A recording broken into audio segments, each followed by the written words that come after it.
I followed behind Jack for many years. He made me deaf in the right ear for the sake of moonlight. The wind and clouds lightly broke my finger bones. After I left, he wrote a song for me, with the melody bidding farewell to the past 88 keys. On the night of its release, he hid razor blades in the piano. As the piece ended, the blood from his cut fingers stained the entire keyboard red. Jack knelt in front of me. "Sherry, I'll give you my hand back. Please forgive me, okay?" He just didn't understand. I will never turn back. The day I won the competition, Jack slapped me, making my right ear deaf. Little did I know that slap was only the beginning. On the high stage, applause roared like an ocean tide. In the corner of my eye, I saw Jack throwing the flowers that should have been for me at his feet. People walking by trampled on them, and the bouquet turned to debris in an instant. Jack turned to chase Lisa, who was struggling and crying in his arms. In an unnoticed corner, the two embraced tightly, and Jack silenced her sobs with his lips. I witnessed it all from the stage. In a daze, I felt as disheveled as the bouquet. After the performance, what awaited me was not Jack's congratulations. It was a harsh slap. I fell to the ground, my cheek burning, my ear ringing. Jack's face was full of disgust as he held the tearful Lisa. His lips parted, his voice weak, vaguely angry, questioning, "Who told you to take away Lisa's chance by using despicable means?" Tears welled up in my eyes, my whole body trembling. That slap left my right ear unable to catch any sound. Ignoring the pain in my cheek, I crawled towards Jack, pleading, "My right ear can't hear, please. Please take me to the hospital." Impatiently, he pushed my hands away, throwing me back to the ground. "What are you up to again? People who do wrong should pay the price." Lisa shook Jack's hand beside him, gently persuading him to let it go. Jack snatched the trophy from my hands and slammed it on the ground. The crystal shattered, its pieces cutting into my palms. Blood oozed from between my fingers. The two left holding hands. Lisa turned to me, a smug smile on her face. Jack didn't care about the truth. He only cared about whether Lisa was wronged. He didn't know that Lisa was framing me with all her actions. He only chose to believe that I was jealous of Lisa and hurt her by deceit. An athlete who perseveres despite getting burned, even if they lose, is still a winner. Lisa successfully got Jack's sympathy and affection. I became the villain willing to do anything to win. After that slap, my right ear could no longer hear. Uncle Jack had him come apologize to me, his expression cold and harsh. "Sherry, you always run to my dad pretending to be pitiful. Are you satisfied now?" I cut off his next rude words. "Jack, what has happened to you?" With all my strength, I asked one last question. "You believe everything Lisa says, don't you?" Jack disdainfully chuckled. "I saw it with my own eyes. What else do you have to say? Have you overestimated yourself?" He sneered, his face full of resentment. "If I knew you were like this, I would never have let you into the Jack family in the first place." My eardrums burst, my ears still oozing pus and blood. The pain from that phrase twisted my heart more than the physical pain. Jack hated me, blamed me, and humiliated me for Lisa's sake. But we weren't always like that. When I was 10, my father died suddenly at the piano. I moved into Jack's house, becoming his adopted child, sitting on the couch nervously clinging to the hem of my clothes. That's when Jack came, handing me an orange and playing a song for me on the piano to soothe my fear and shyness. That day, his camel-colored sweater was particularly soft. "Don't be afraid, Sherry. I'll take care of you from now on." I didn't tell him he played 2 wrong notes of Chopin's masterpiece. In fact, I played the piano better than Jack, perhaps inheriting my father's genes. Even though I was 2 years younger than Jack, I played much better than him. Who would have thought Sherry was actually a piano genius? Jack's dark eyes were full of laughter and approval. I blushed at his praise. The children around us chased me, throwing stones at me, making faces, and taunting me as an orphan. It was Jack who beat them black and blue, brought them over to apologize to me. "Sherry isn't a homeless wild child. She's mine." Seeing Jack's bloody fists, tears welled up in my eyes. Uncontrollably, I fell in love with Jack. He stitched up my broken wounds, like a beautiful dream bestowed by heaven, until Lisa appeared, and that dream shattered bit by bit. A few days later, at Jack's birthday banquet, I sat alone in a corner. Footsteps approached me from behind, and Lisa mockingly stared at the hearing aid in my right ear. She maliciously leaned in close to my right ear,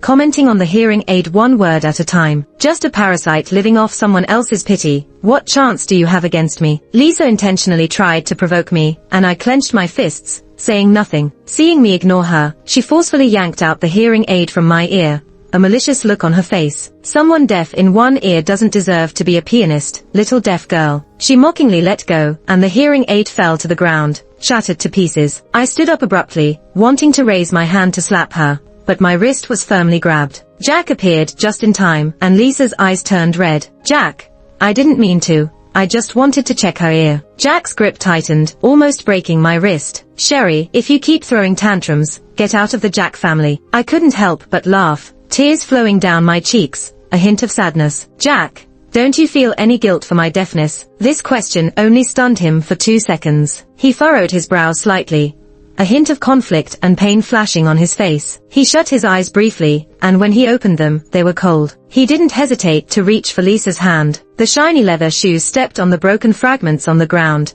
crushing my heart into pieces. Jack and Lisa played a piece called Wedding in a Dream together, leading to speculations among the guests about their impending good news. Jack's uncle, frowning, tapped his cane and went upstairs. Before leaving, I handed Jack a birthday gift, a string of 18 beads that I personally polished meticulously for 6 months. Although my heart was filled with resentment, I sincerely wished him well. Despite not looking, Jack had someone else take the gift, while Lisa, curious, insisted on seeing it. Upon seeing the beads, a hint of mockery flashed in her eyes. How beautiful. I want it too, for a couple set with you, she said. Jack gently patted her head and replied, Lisa, we deserve the best. This is too shabby for you. He then broke the string and threw it away, as if it were disgusting trash. Feeling dejected, I walked away, overhearing Lisa saying, Sherry seems mad. Go cheer her up. Jack's cold voice responded, don't bother her. She's a lunatic. I hated how sharp my left ear was at that moment. As I was about to head downstairs, Lisa caught up with me and whispered,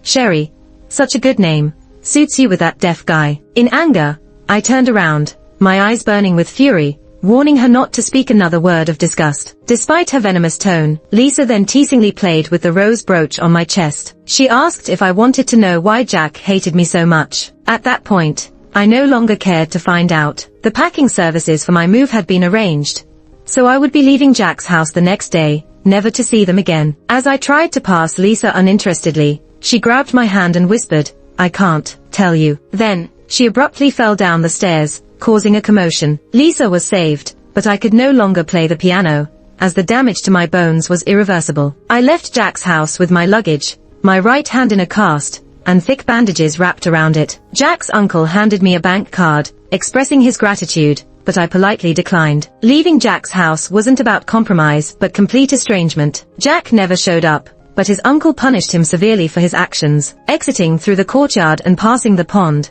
I threw a shimmering necklace into the muddy water, signifying my rejection of Jack and his family. After a brief stay at Jack's house and the recent loss of my father, falling ill with a high fever at night, Jack carried me to the hospital when no one else was around. He ran several kilometers, losing one of his shoes, just to get me medical attention. The necklace he gifted me after I regained consciousness now seemed meaningless. He would always choose Lisa, the unattainable one. The youthful infatuation I once had for him had completely faded away. I was now focused on getting the best treatment for my ear and hand, which Jack owed me, feeling no obligation towards him. In the hospital, the stern doctor gently touched my ear, his warm breath at my neck causing a tingling sensation. He prescribed medication and advised me to avoid spicy foods until my hand heals. Dr. Eden, as he was named, had a dignified appearance, with a touch of mystery in his deep, dark eyes. As he left the room, the sunlight glinting off his profile, he remarked that I couldn't play the piano until I recovered,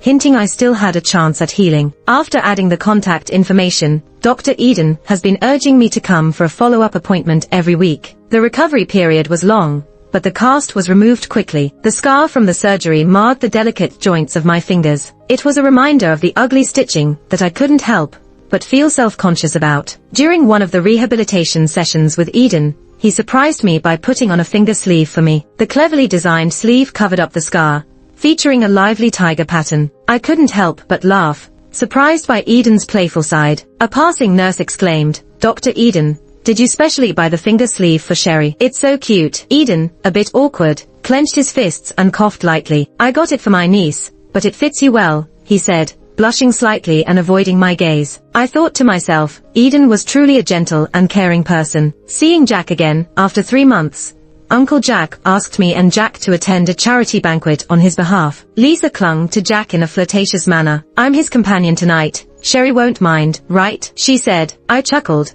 showing that I didn't care at all. Do you think I would mind? It had been days since that night, and when they met again, it seemed as if nothing had happened between them. I felt more indifferent than I had imagined. Jack's gaze seemed to pierce through me, revealing a fleeting expression of pain and conflict. Tonight, I had nothing to do with Jack. As Lisa pulled Jack to sit down, she pushed me to the side. The host of the banquet opened a velvet box containing a necklace embellished with sapphires. The name of the necklace, Mermaid Tears, flashed in my mind. It was a token of love that my father had bought for my mother. She wore it during her final days battling a terminal illness. My father had donated most of the family's assets to medical care, and even sold the necklace. Over the years, tonight, I was determined to buy it back no matter what. The people present seemed to know who I was and kindly refrained from bidding against me. Lisa, unwillingly, glanced at me and tugged at Jack's arm. "It's so beautiful, I want it," she said. Jack's expression darkened, and he stiffened as she suggested buying it. "Let's forget about this one. I'll buy you a better one," Jack said, giving in after Lisa coaxed him. She eagerly raised the bidding card, then turned back to look at me provocatively. "Sherry, even though this necklace belonged to your mother, I also really like it. Can we compete fairly?" I clenched my fingers under my skirt. Back then, she had been so arrogant, claiming that she wanted to compete with me fairly. Then, on the day of her adulthood, when I dressed up meticulously and held the love letter for Jack in my hand as I pushed open the door to the music room. In the dim light, Lisa embraced Jack from behind and kissed his cheek. Jack didn't refuse her. The moonlight shattered on the floor as Lisa, with a victorious smile, looked straight at me through the crack in the door. So, I fled, but that wasn't enough. Lisa wanted to twist the knife even more. The next day, she cornered me in the music room, taunting me like a cat with a mouse. "Jack has liked me for a long time. What do you have to compete with me, white moonlight?" she sneered. "Fair competition, that was nothing more than child's play to you," she mocked. From that day on, I forced myself to gradually let go of Jack. And now, all these years later,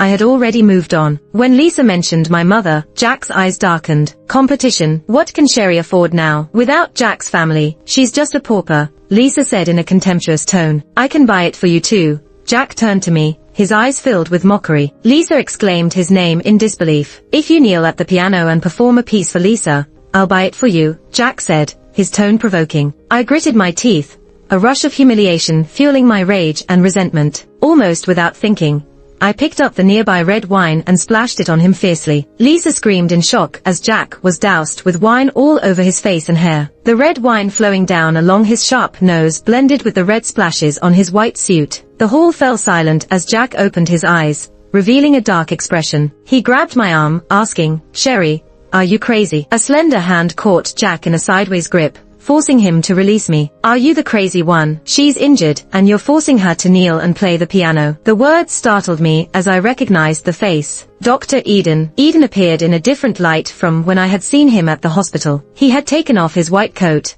and his suit brought out a slightly wild and reckless look in his eyes. "And please show some respect to my patient," he said, emphasizing my. The people around heard my name and Jack's face turned from surprise to anger. "Does a doctor need to be involved in a patient's private affairs?" Jack's tone was cold and chilling, emphasizing private affairs. Eden held my wrist firmly, lifting it up and calling for security calmly. "A doctor may not interfere, but the hosts of this banquet certainly can." The hosts were none other than the prestigious Eden family, who were known for their top-tier status in the circle. Eden, being a medical genius from the distinguished Eden family, made Lisa's eyes sparkle with admiration. She put on a perfect smile and extended her hand. "You must be the medical genius from the Eden family. It's an honor to meet you," she said, but Eden avoided her hand and turned to escort me away. Countless eyes were on us, and I looked down at my wrist, blushing slightly as it lay in his large hand with distinct knuckles. Behind me, Jack angrily knocked over a chair. "Jack, you look like a petulant clown right now,"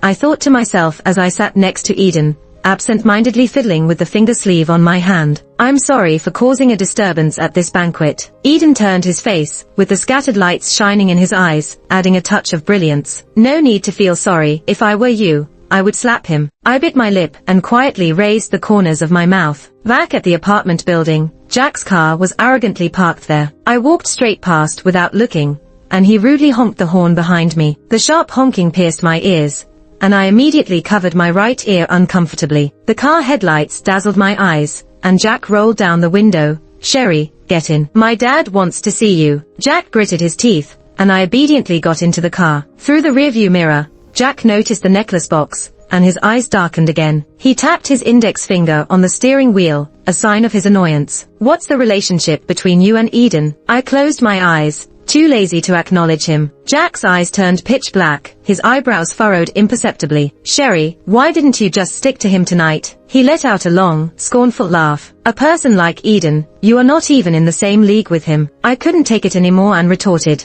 "Jack, if someone has rabies and likes to bite people, they should seek treatment." Jack's face darkened. He revved the engine in frustration, as if consumed by jealous emotions. "It's ridiculous. He has no right to judge my relationship with Eden." In front of both of us, Uncle Jack opened a dusty box. Inside was an old sheet music. Clipped on it was a photo of my mother when she was young. My mother was so beautiful before she got sick. Uncle Jack's illness was not completely cured yet. He coughed a few times and took a deep breath. "Your mother asked me to wait for the right time to give you this sheet music. After all these years, today is the time." Uncle Jack stared at me affectionately, as if seeing a resemblance to someone else through me. Uncle Jack clenched his fists, making a cracking sound. His face turned blue, his eyes widened with anger, and he suddenly stood up from the couch. "After all these years, is it the wrong time?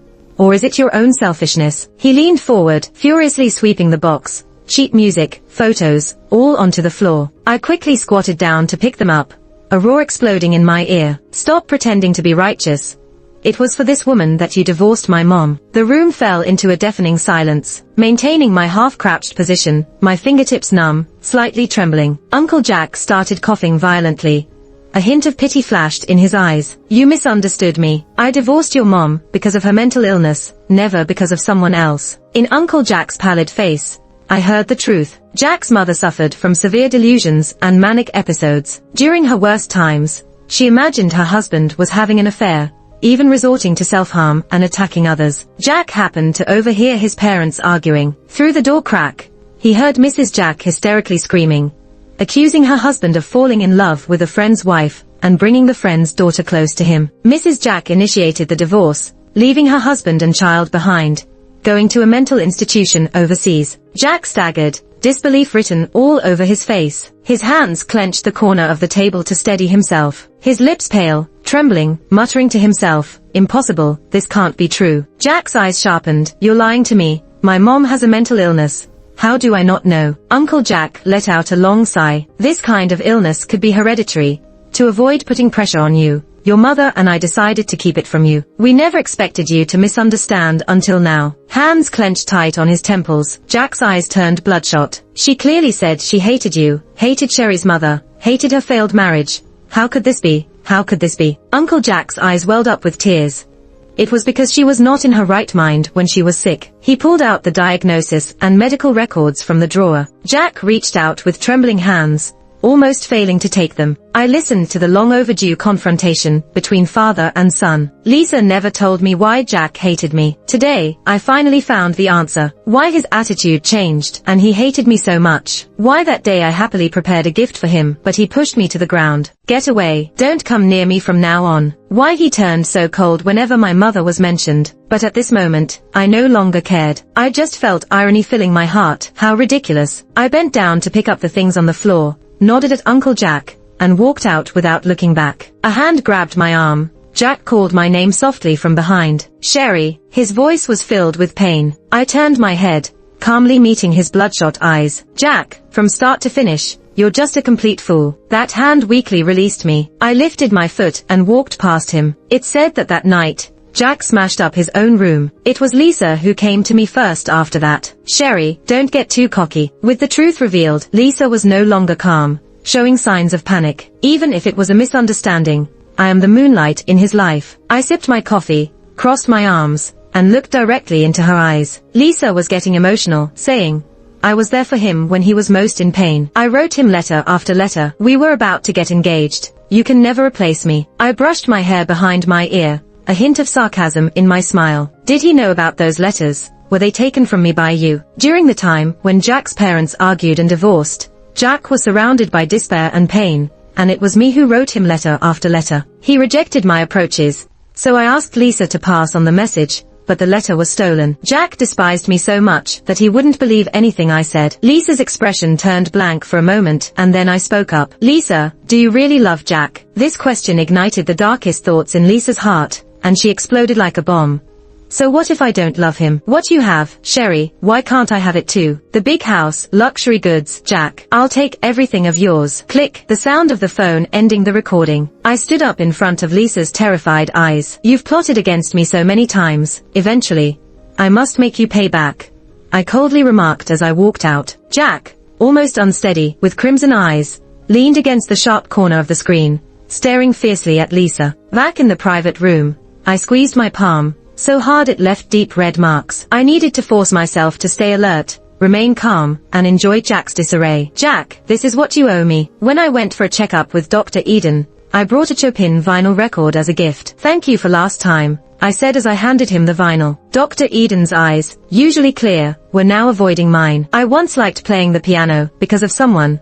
I wanted him to continue, but he changed the subject. The hospital doesn't allow doctors to accept gifts from patients. Feeling a bit embarrassed, I was stuck holding the vinyl, unsure whether to give it, or take it back. But last time was outside that rule, right? I trailed off. His fair hand rested on the edge of the vinyl, looking like a work of art. Waiting eagerly for my response, almost demanding a decision, he stared at me intensely. I couldn't help but ask before the visit ended, Dr. Eden, is there a chance for me to recover? Dr. Eden avoided answering, and as our eyes met, he called me Sherry for the first time, suggesting something simmering beneath the surface. What I understood came later, after a deep rumble in my heart. As soon as I got home, Jack intercepted me downstairs. His pale face, sunken eyes with deep dark circles, and bloodshot eyes suggested he hadn't slept well in a long time. He trembled as he tried to stop me, showing me something on his wrist. It was the Buddhist prayer beads thrown into the fountain during his birthday party. I searched the fountain all night. There were 18 beads, and I found every one of them, he confessed. Disregarding him, I tried to walk away, but Jack grabbed my left hand, forcing it open. A cold necklace was pushed into my hand, his eyes red as he almost choked up. I emptied the pond, dug through the mud for 3 days to find it. Sherry, will you continue to wear it for me, please? I forcefully pulled away from his grip, letting the necklace drop at my feet, now dirty with dust. Jack seemed to lose all strength in that instant. He knelt and reached out to pick up the necklace. Jack, that's all in the past, I told him, making him bleak as he remained kneeling. Soon, 2 drops of tears fell into the dust. Jack began almost frantically to beg for my forgiveness. He grabbed Lisa by the hair, making her kneel in front of me. Lisa, who had shown arrogance and defiance before, now appeared humble and cautious when facing me. Her tear-stained face showed how hard her days had been. She described in detail everything from trying to get close to me to inciting conflicts in secret, to stealing the letter, spilling tea intentionally, and causing stairs to collapse. Before I could react, Jack kicked her to the ground. Lisa, with disheveled hair, crawled to my feet and clutched my skirt. Sherry, I know I was wrong. Please forgive me. Jack, with bloodshot eyes, was about to do something extreme, but I stepped in to stop him. Jack, you're more despicable than Lisa, I stated, watching his face turn paler by the second. All this time, I've thought so. Lisa may be at fault for providing a vent for your emotions, but the one who has truly hurt me has always been you, Jack. You and her, I will never forgive. In reality, Jack and I were quite similar, very stubborn. Once we made a decision, we never looked back. After that day, Jack became cautious and paranoid, wanting my forgiveness desperately, but never daring to come close to me again. Even in the snow, he stood downstairs all night, keeping watch for me until the middle of the night. Uncle Jack called me, his voice full of sighs. As my recovery period slowly passed, I picked up the piano again under Eden's guidance. My fingers had hidden injuries, needing time to adjust. After 3 months of practice, it was already late winter outside. From starting off faltering, I gradually regained my touch. Jack stayed downstairs the entire time. The sound of my piano playing wafted outside, entering his ears. The sharp blade he had thrust into me felt like a boomerang now embedded in his own heart. I don't know how long he stood outside listening to me play. By the time I stepped out the next day, his black coat and hair were covered in a layer of snow, his face even paler and more haggard. Jack, stop torturing yourself and don't appear in front of me anymore. You know I can't turn back, I said. Those words hit him so hard that his face turned almost translucent, and he clutched his heart in pain. Tonight, I returned to the orchestra and back to the stage. I invited Eden to be in the audience, but he insisted on coming to pick me up. In the midst of the wintry December, Eden somehow got a bouquet of lilies of the valley. As he handed me the fragrant white lilies, he whispered their meaning. Welcome back to happiness. I smiled and took the flowers. I also accepted Eden's beautiful wishes. We both ignored Jack very tacitly. What's your relationship with Sherry? Jack asked in a hoarse, cautious tone that revealed his cracked lips and a spot that was oozing blood slightly. Eden looked at Jack coldly and replied emotionlessly, it was a one-sided pursuit on my part. At the charity gala, Jack contemptuously claimed I was out of Eden's league. Now, Eden stood before him and declared that he was pursuing me. It's time to go, get in the car, Eden said, opening the door for me on the other side gently. Eden and Jack were two different personalities. I remembered the first time I saw Jack's car headlights glaring at me. In contrast, I recalled the first time we met. The moment the sunlight dazzled me and Eden rose to close the blinds for me. My orchestra colleagues unfurled banners to welcome my return. In casual conversations, I learned that Lisa, who had been dismissed due to office bullying while I was away, had caused quite a stir. She left the orchestra and wouldn't be turning up again. Without a doubt, it was Jack's doing. If Lisa were to appear in front of me again, she'd only serve as a constant reminder of what she and Jack did to me. The long mist spotlight shone on me, bringing a hint of warmth. I closed my eyes, stretched my fingers, and the music flowed from the piano like a cascade of water. My soul soared in the clouds. The audience fell into a moment of deep silence before erupting with thunderous applause. Backstage, I held the bouquet of lilies and took a photo with Eden. A colleague who was helping us take the picture couldn't help but exclaim, you two look perfect together. The awkwardness choked the final applause that died in our throats. Jack appeared behind us, a faint blush visible beneath his eyes. The frost of winter spread, and others discreetly left the theater. Jack handed me a crystal trophy. Congratulations on your successful performance, Sherry, he said, his throat quivering as if he swallowed a lump. I found your trophy pieces, pieced them together.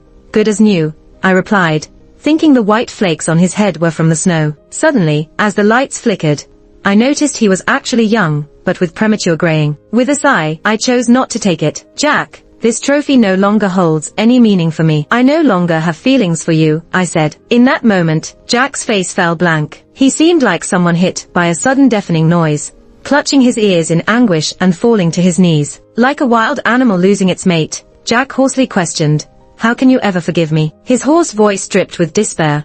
Tears streamed down his swollen eyes. Sherry, I can't lose you. I can't be without you, he pleaded. Uncle Jack told me that every time Jack hurt me, he was also in great pain and conflict. The other day, when I had a medical consultation, Jack had apparently been watching me the whole time. He had even pulled some strings to help me secure an appointment with Eden. As the most renowned surgeon in the city, Eden's appointments were hard to come by, but I easily got one through Jack's connections. I had never realized Jack's involvement in this, but what did it matter? The harm he caused me can never be repaired. When it comes to loving someone else, I will always love myself first. I remembered how I used to feel close to and fond of Jack when we first met. Sadly, I realized that I truly no longer liked him. Jack, please stop haunting me, I said. Jack rose listlessly, walked out with a wooden expression, as if his soul had been drained. I couldn't shake off the heavy burden completely, and my mood remained subdued. With the theater now emptied, Eden and I circled around the curtain,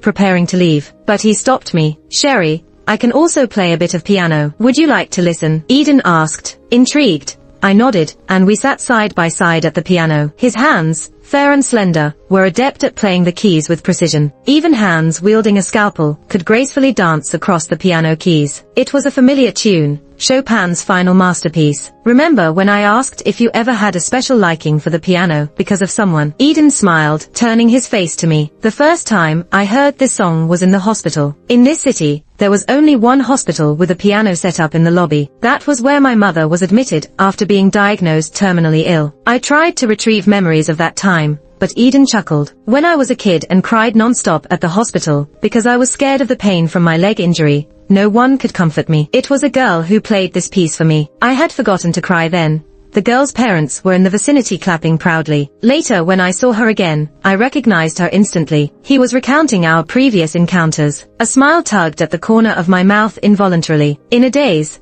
I recalled those days, memories saturated with white walls and the strong scent of disinfectant. My mother clasping my hand, urging me to stay strong in her final days. Mom, I've kept my promise. I am strong enough, brave enough to step over the hurdle named setback. But right now, I am not ready to rearrange my feelings to start liking someone again. Eden understood this well. He kindly told me that Jack was serious when he expressed his feelings for me before. He advised me not to feel pressured and not to respond immediately. He would give me time. He had enough patience to wait for my decision. For now, I just need to consider him as a reliable friend. Eden truly has a kind of magic. He can make the interaction between two people comfortable and easy. Returning to the band was just the first step. My next step is to win the championship at the upcoming international competition. What nobody expected was that Jack did something almost paranoid. Coming from a family in the entertainment industry, primarily in record distribution, Jack locked himself up for half a month and wrote a song with the most famous production team. It had a distinctive melody, using a lot of 88 keys. In just a few days, it became the hottest new hit. The song was called Late. On the night of the release, despite Jack's uncle's repeated requests,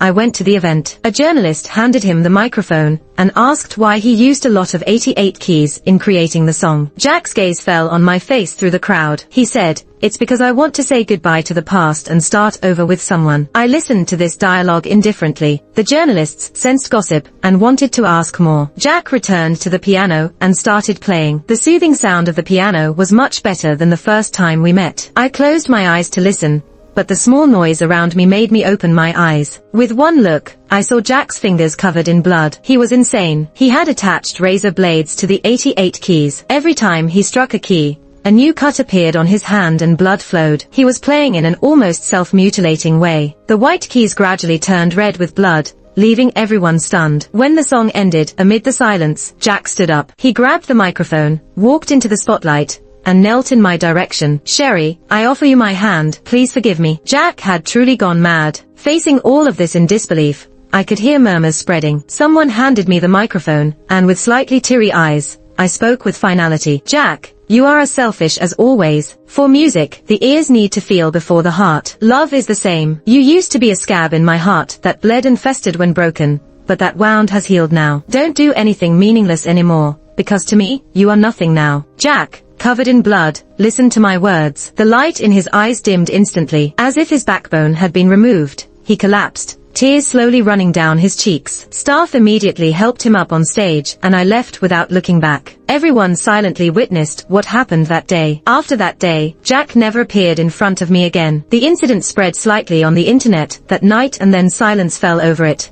Maybe due to Jack's family, or Eden's intervention. I was too busy focusing on more important things. On the day I won the international piano competition, Eden personally presented me with flowers. The bouquet was lilies, which I liked very much. The winning piece was selected from the piano score my mother had left me. I finally understood why she waited for the right moment to have Jack's uncle give it to me. The emotions in the music needed life experience to comprehend. Eden was wearing a white suit, looking striking among the guests invited by the organizers. The white outfit made him look even more handsome. Standing with me in a white gown, we looked like we were wearing couple outfits. It was hard not to suspect that he had done it on purpose. At least 3 people praised us for being a perfect match. On the high podium, Eden and I embraced each other. I caught a glimpse of a familiar figure. It had been a long time since I saw Jack and Lisa. The latter was said to have gone bankrupt after leaving the band and was nowhere to be found. The former was something we silently avoided. I still visited Jack's uncle often.